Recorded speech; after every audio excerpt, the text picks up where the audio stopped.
Welcome to Miracles in the Madness, where faith meets the chaos. I'm your host, Ashton, and together we'll explore stories, Bible truths, and encouragement for women living in the beautiful, messy life God has called them to. Each week, we'll dive into real-life testimonies, practical encouragement, and Bible insights to help you walk faithfully through the everyday madness. Come join me. So before we get started, I just wanted to share a little bit about a really exciting opportunity coming up March 6th through 7th here in Missouri. It's at High Hill Christian Camp, and it's their 2026 Women's Weekend. Their theme this year is When God Writes the Story. It's going to be a weekend of looking at your past, present, and a future of walking with God as He writes your story. Now, one of the things that was important to me when I started this podcast was sharing with you opportunities to grow and deepen in your faith. And I just want to be honest with you. I will receive nothing if you go to this conference. I don't get anything from telling you about this other than the hope and prayer that you will take this opportunity to deepen your faith with God and maybe make some friends along the way. If you're interested in attending the 2026 High Hill Women's Weekend, you can go to highhillcamp.org/women's-weekend. That's highhillcamp.org/women's-weekend. You can find more about it at the link in the show notes, and I hope to see you there. Okay, so today, I just wanted to talk briefly about some of the things I had heard coming in from those of you who have been using the New Year Same God Word of the Year guide. And it has been such a joy to hear how those of you who downloaded it have been enjoying it. And I kind of wanted to just share some of it with you because it's been really fun, and maybe it'll inspire more of you to download it and see how it can impact you and your family. I am a firm believer that the new year can start whenever you want it to. It's, again, a mindset, not a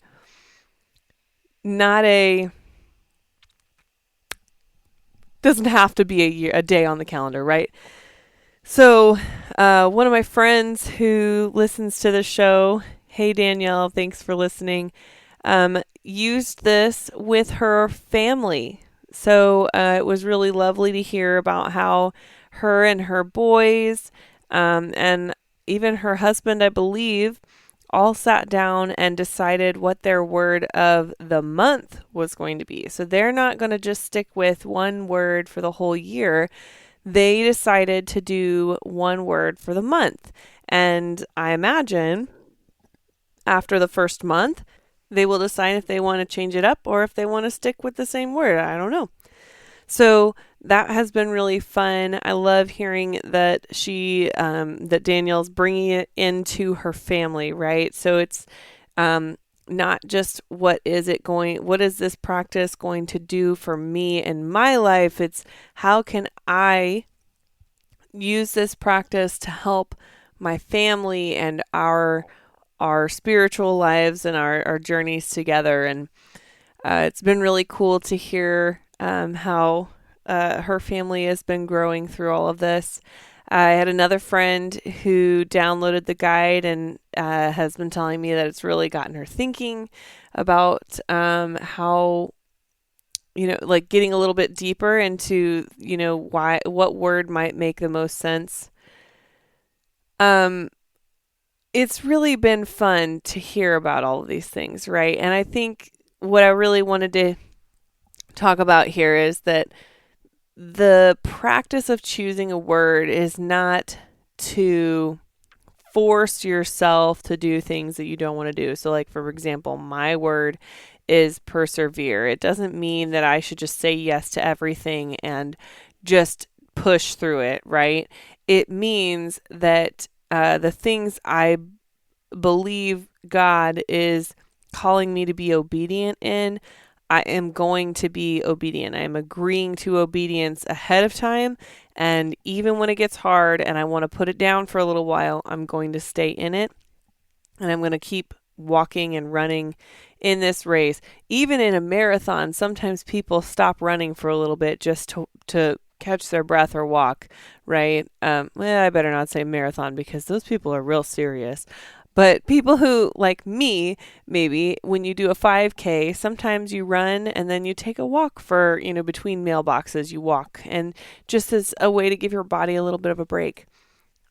It's okay to do that, but we're not going to put it down. I may just walk with it. Maybe a little bit slow for a little bit, but I'm going to put it down, then I'm going to walk with it.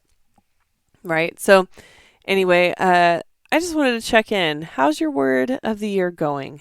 Have you picked one yet? And I love the idea that it doesn't have to be a word of the year. What if you just chose a word for this week? Maybe you're going into a rough week and you need a little extra encouragement or motivation. What word might ground you through this rough week, right? Or maybe it's not even like a word for a time frame.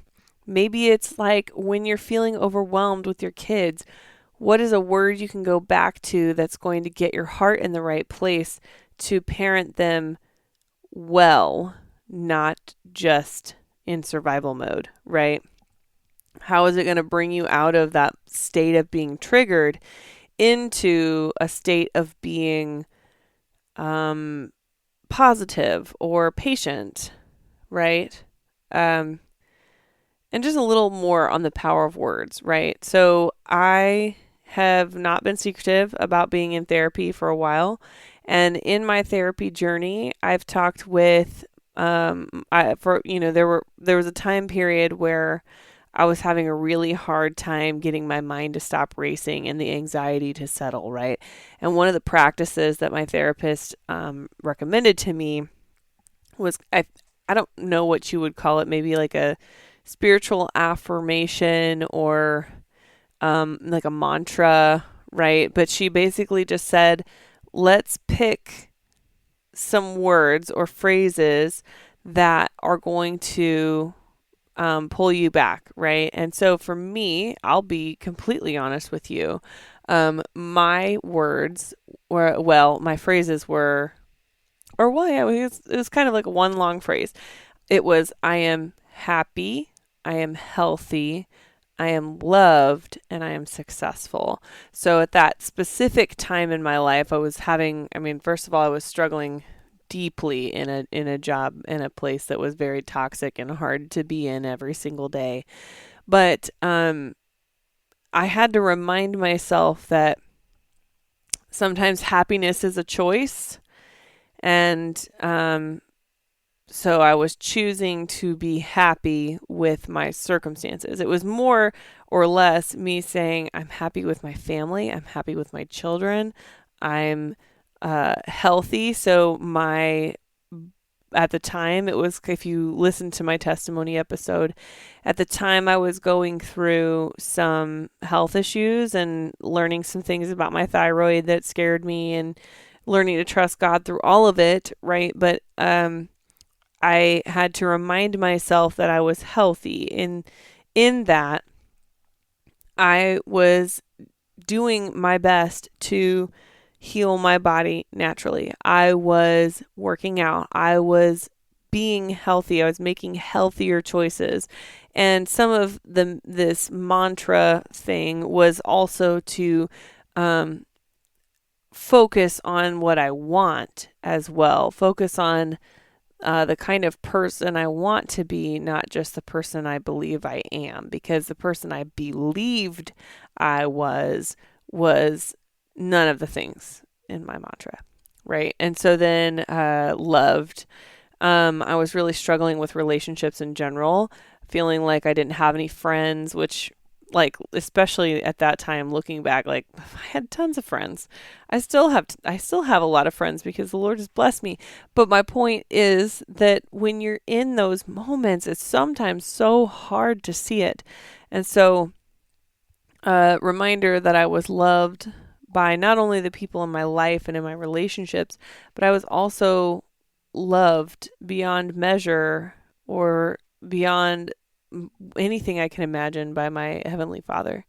I was at this time not as acquainted with him as I am now. And so the reminder that he loves me no matter how I feel or how well I know him was necessary and helpful. And then successful. I was kind of in a weird transitional place in my career.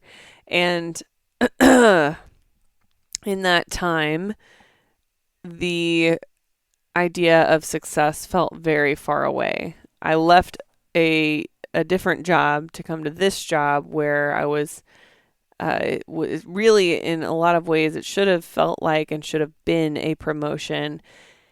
And it ended up being very much, very different, it wasn't great, right? But I went to this other job expecting it to feel like I was more successful than I was when I left the other job, and it actually made me feel less successful, right?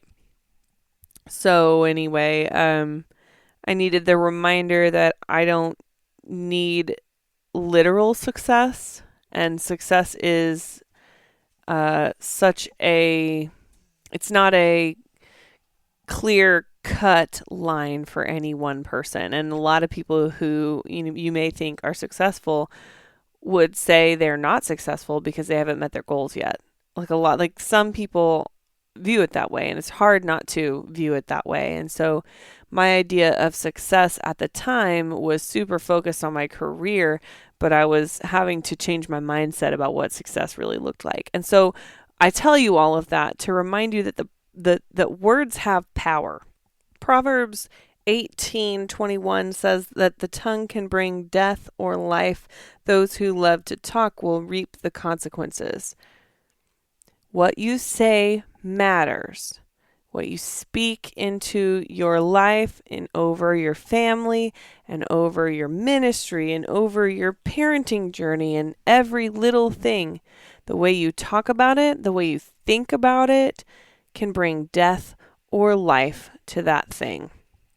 And I will tell you, in the time that I spent regularly repeating like a prayer to myself and God, I am happy, healthy, loved, and successful. The more I did that, the more I became the person who was happy, the person who was healthy, the person who felt loved and believed she was loved, felt worthy of love, and felt successful, but maybe not by a worldly standard, right? Like, the more I spoke those words over my life, especially in times when I needed to take my thoughts captive, the more my heart posture changed, the more my life changed, the more I felt change in my life. So I would encourage you, even if you don't get the New Year Same God guide, right? Even if you don't pick a word for your year or your month or your week, I would encourage you to think about how words impact your day-to-day and how you can change that narrative by changing the words that you use. In the meantime, don't forget to keep looking for the miracles and the madness. Thank you for listening to Miracles in the Madness. I hope today's episode encouraged you and reminded you that even in the chaos, God is faithful. If you enjoyed this episode, be sure to subscribe, leave a review, and share it with a friend who might need encouragement. You can also visit my blog at ashtonkiever.com for more stories, scripture, and resources to help you walk in faith every single day.